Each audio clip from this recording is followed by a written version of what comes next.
Olá, estamos aqui começando mais um Papo Move Mais, que é aquele espaço de encontro, de conversa com profissionais de saúde, atletas, personalidades, contando um pouquinho das suas histórias, experiências, e como que eles se relacionam no seu dia a dia com a questão do movimento, da atividade física. E hoje eu tenho um grande prazer aqui de contar com o professor, Dr. Denis Pajek. Denis, muito obrigado aí por, na sua correria aí, chegar num cantinho, parar aí no hospital para poder conversar com a gente. É um prazer ter você aqui com a gente. Bom dia, Ricardo. Eu que agradeço o convite. Certamente será uma ótima conversa. Com certeza, o Denis, só para vocês saberem, é cirurgião do aparelho digestivo e de bariátrica. Ele é mestre, doutor e professor livre-docente pela Faculdade de Medicina da USP. Ele é supervisor também da Unidade de Cirurgia Bariátrica e Metabólica do Hospital das Clínicas, aqui em São Paulo, e tem uma clínica particular no Centro de Controle de Obesidade. Denis, antes de entrar nesse mundo específico da sua atuação de carreira e dessa paixão que é toda essa questão, né, de controle de obesidade, conta um pouquinho para a gente onde você nasceu, onde você foi criado, como que era a tua infância, adolescência, em relação a essa questão toda aí de atividade física, movimento. Conta para a gente, por favor. Bom, eu nasci em São Paulo, nasci e fui criado em São Paulo, né? E a atividade física, o esporte, sempre foi uma coisa muito presente na minha infância, adolescência, né? Eu praticava natação, era meu esporte principal. Nunca fui bom em esportes que envolviam bola e raquete. Talvez por isso eu acabei na natação, né? Aliás, foi onde nós nos conhecemos, né? E depois, já na faculdade, eu continuei na faculdade de medicina, continuei praticando natação, participando de competições universitárias, joguei um pouquinho de polo aquático, né? E nos últimos 20 anos, vamos dizer assim, infelizmente eu acabo não praticando atividade com a frequência que eu gostaria, que eu precisaria, né? Mas sempre assim mantenho a natação como minha atividade principal, além de fazer um pouco de caminhada, né? Esse outro tipo de atividade mais não programada, né? Mas a natação continua sendo minha atividade principal. Não, muito bom, acho que é verdade, eu ia comentar, a gente se conheceu lá há um certo tempo atrás, nadando bastante. Natação é um esporte, né, excelente, tem um lado solitário, né, e a gente vai falar disso, acho que em outras conversas sobre as diferenças dos esportes, das atividades físicas, mas tá ranqueado ali como um dos melhores esportes para se fazer. Denis, conta um pouquinho também como foi essa entrada no mundo, né, da medicina, da sua especialidade específica, o que te motivou e, enfim, e o começo aí de carreira nesse desafio aí da obesidade, que a gente sabe das complexidades que envolvem tantos fatores, né, para lidar com ela. Você sabe uma coisa interessante, assim, são muitos fatores que me levaram a escolher a carreira de medicina, né? Mas, particularmente, o que me motivou muito foi não fazer medicina, mas estudar na faculdade, na instituição que eu estudei. Foi uma reportagem na Veja São Paulo que saiu sobre o clube, a atlética da Faculdade de Medicina da USP, né? Eu não fazia ideia que existia, né? Eu estava, acho que no colegial, alguma coisa assim, quando saiu essa reportagem, e eu falei assim, eu quero estudar lá, por causa do clube. Muito bom. Aquilo foi um fator motivacional muito grande para mim. Vou estudar mais, vou me empenhar mais, porque eu quero estudar lá, porque eu quero frequentar esse clube aí. E aí, ao longo da faculdade, eu acabei me envolvendo com um grupo que acompanhava alguns professores da área de cirurgia, né? E acabei me apaixonando por essa área, a cirurgia digestiva particularmente, né? E acabei depois fazendo residência médica nessa especialidade. E foi o momento em que a cirurgia bariátrica, a cirurgia para tratamento da obesidade, estava vindo, assim, entrando no Brasil e crescendo, né, como área de atuação, e eu acabei enveredando também por essa área quando eu terminei minha residência e estou nessa área há mais de 20 anos.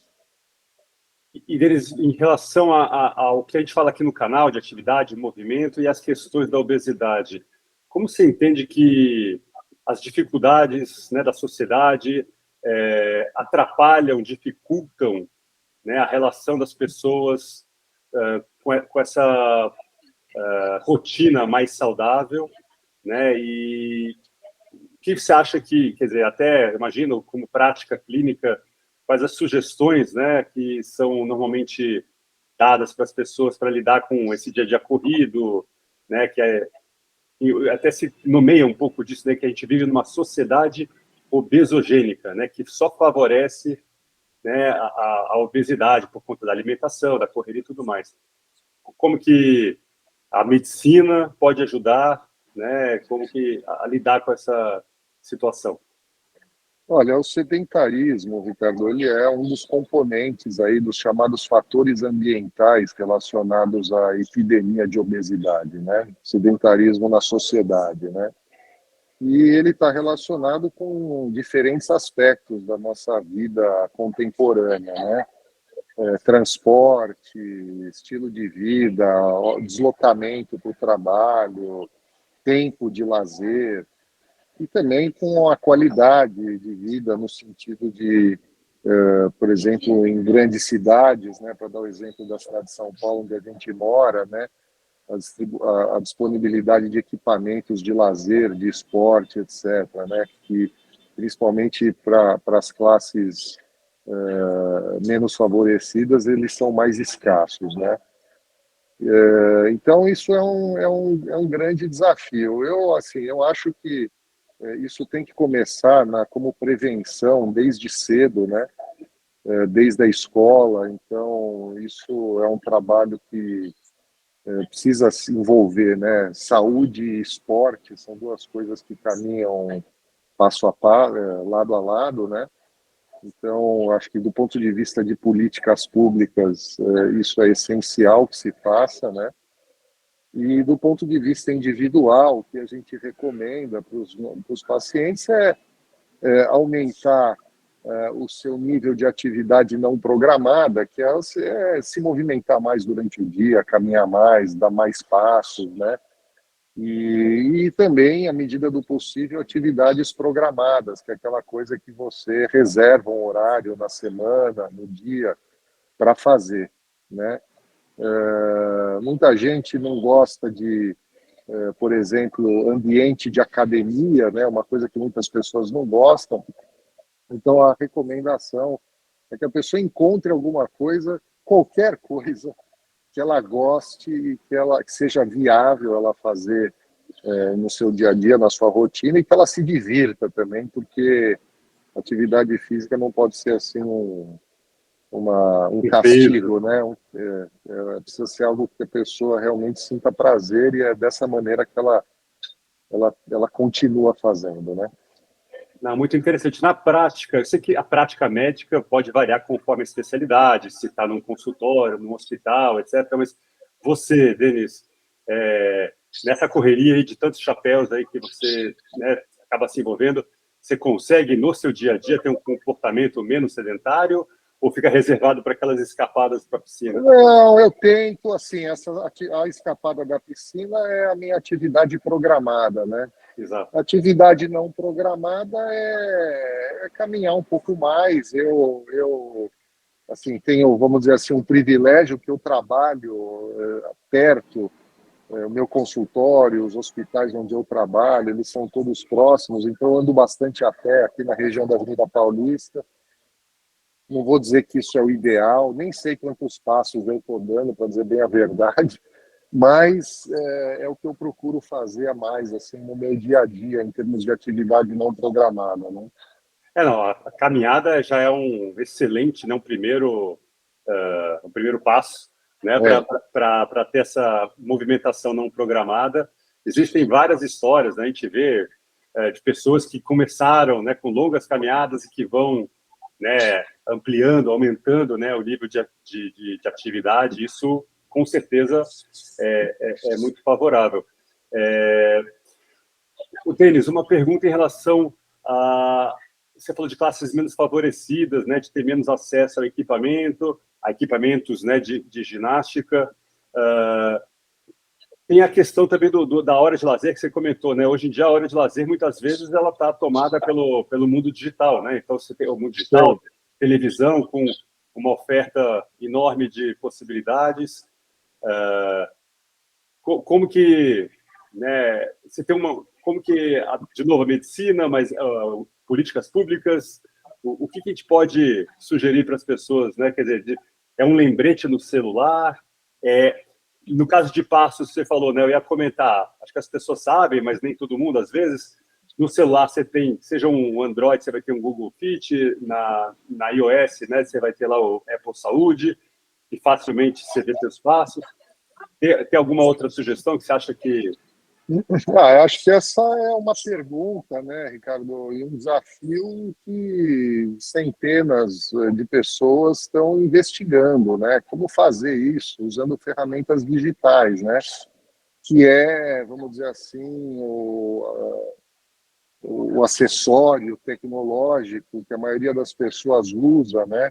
Para um monte de coisa. Então, como você desenvolver ferramentas digitais que auxiliem, né, nessa motivação e no engajamento, né, das pessoas em fazer atividade física e que realmente funcionem no dia a dia. Acho que essa é uma pergunta aí que vale milhões, né? Não sei, é difícil, não tenho uma resposta para te dar.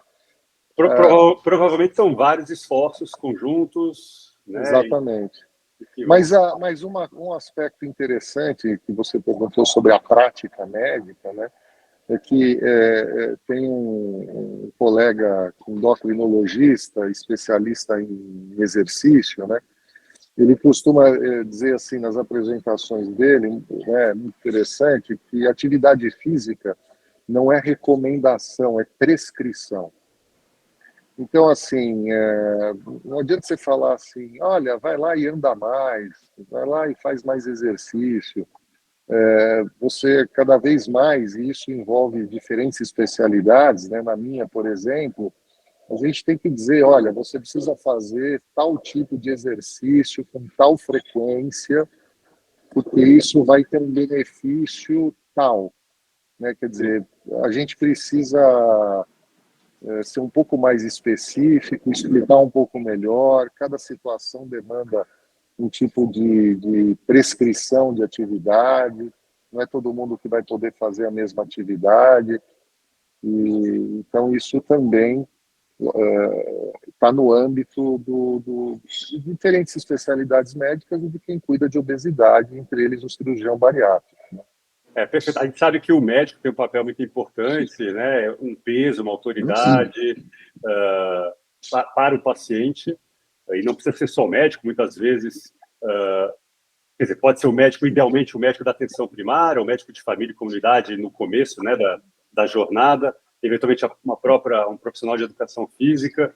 Tem uma dúvida que quando você falou de prescrição, é bem interessante, mas a gente sabe também que, mesmo com uma prescrição de remédio, muitas vezes existe a dificuldade da adesão ao tratamento, né? Então, por conta desses vários fatores, né? Então, seja o custo do remédio, seja o custo de se exercitar, né? O custo no sentido não só de ir para uma academia, mas de você parar uma atividade de lazer ou de você lembrar, de você ter um espaço e assim por diante, né? São esses desafios. Denis, a gente não programou isso, né, na nossa conversa, mas você está aí? A sua imagem voltou. Tranquilo.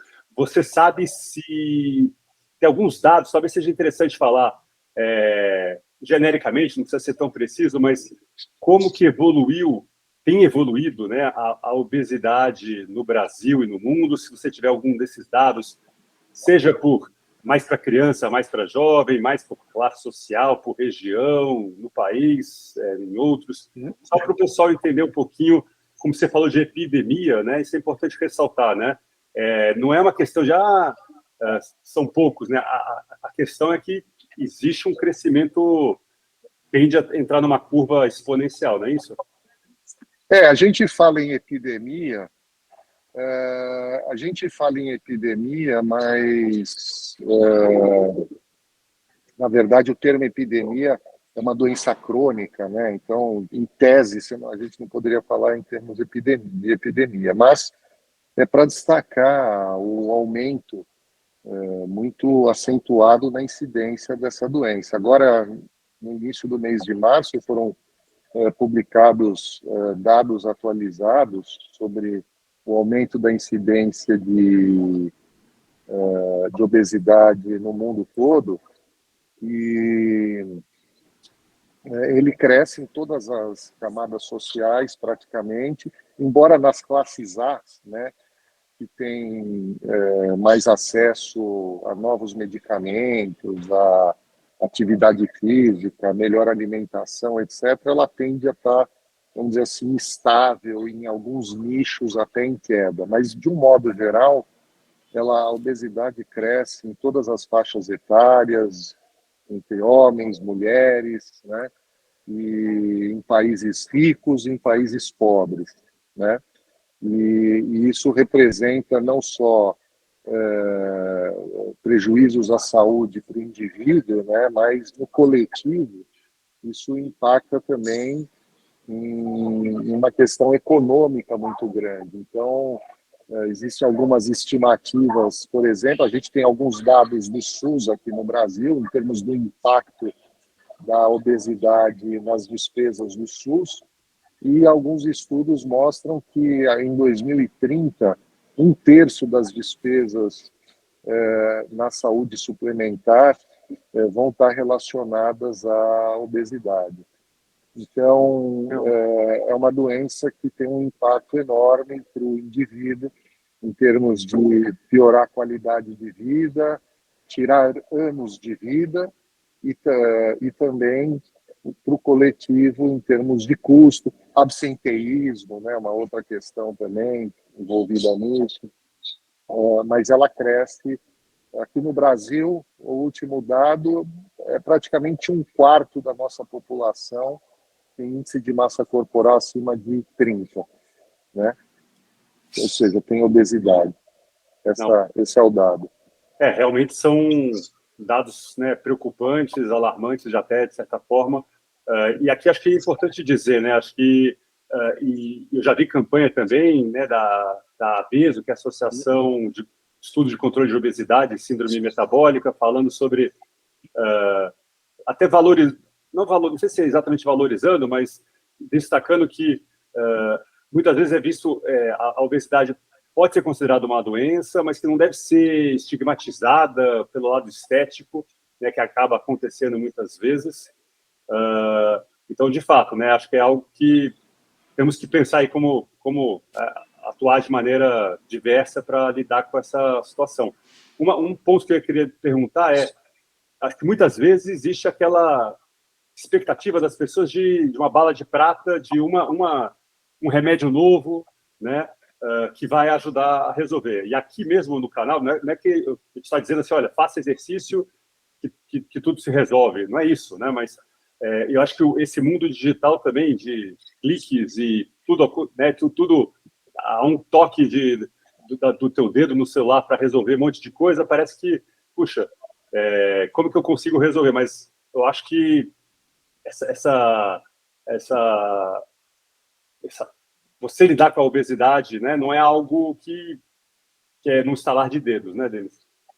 Veja, você, quando dentro do universo de pessoas com obesidade, você tem diferentes situações, características, etc. Uma situação bastante heterogênea, né?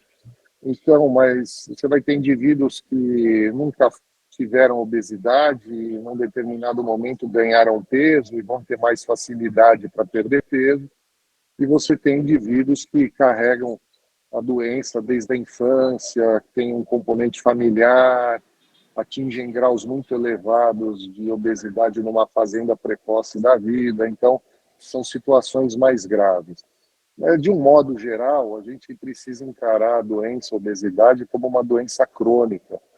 assim como a hipertensão arterial, o diabetes, por exemplo, né? Uma doença crônica você não resolve assim rapidamente. É uma doença para ser controlada. As pessoas ainda enxergam muito a obesidade assim: eu vou fazer um tratamento e em 3 meses, 4 meses, 6 meses estará resolvido, né? Não é assim. Você não resolve hipertensão assim, você não resolve diabetes assim, né?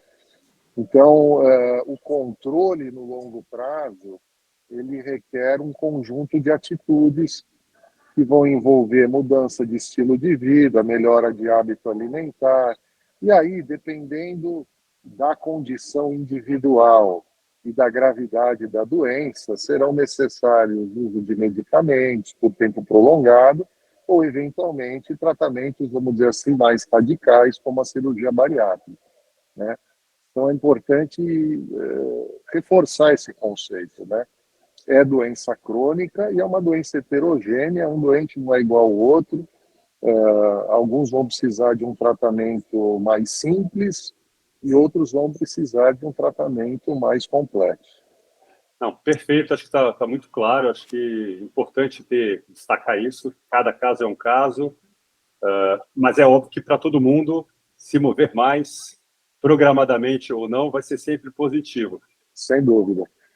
Denis, eu queria agradecer muitíssimo a sua presença. Você tem mais algum recado aqui final para fazer o pessoal, né, o Brasil aqui, Move Mais? Eu queria dar um recado assim em relação à ideia que as pessoas têm sobre obesidade, né? Porque existe uma questão muito forte relacionada ao estigma em relação a essa doença, né? Que é muito relacionada a um problema comportamental, né? E isso tem uma série de implicações, entre elas, faz com que o indivíduo com obesidade ele acaba limitando a procura por tratamento, né? E acaba também limitando a procura desse indivíduo e por fazer atividade física também, né? Porque ele toda hora ele acha que ele vai num local, ele está sendo julgado, está sendo medido. Então, a nossa campanha é nesse sentido, de que as pessoas entendam que não é uma culpa, né? Tirar a culpabilização em relação à doença e estimular as pessoas com obesidade a procurarem tratamento, e esse tratamento vai envolver atividade física, sempre. Perfeito. Bom, obrigado, Denis, mais uma vez. É uma honra aqui, né, ter a sua presença aqui no canal, ajudando a disseminar esse conhecimento, esses conceitos. Eu ia comentar no final, né, que te vejo na piscina, mas, na verdade, é até curioso, né? Eu tenho uma pele bem sensível, e a última vez que eu fui tentar nadar, voltar a nadar, a minha pele pipocou inteira, então natação, para mim, não é uma opção. Então, eu sigo na caminhada, na musculação, e é isso, né? Cada um do seu jeito, mas nos vemos. Obrigado mais uma vez. E você que está aqui assistindo a gente, não se esqueça de se inscrever aqui no canal, deixe o seu comentário e aguarde os próximos papos Move Mais. Abraços. Obrigado, Denis. Obrigado, Ricardo. Um abraço.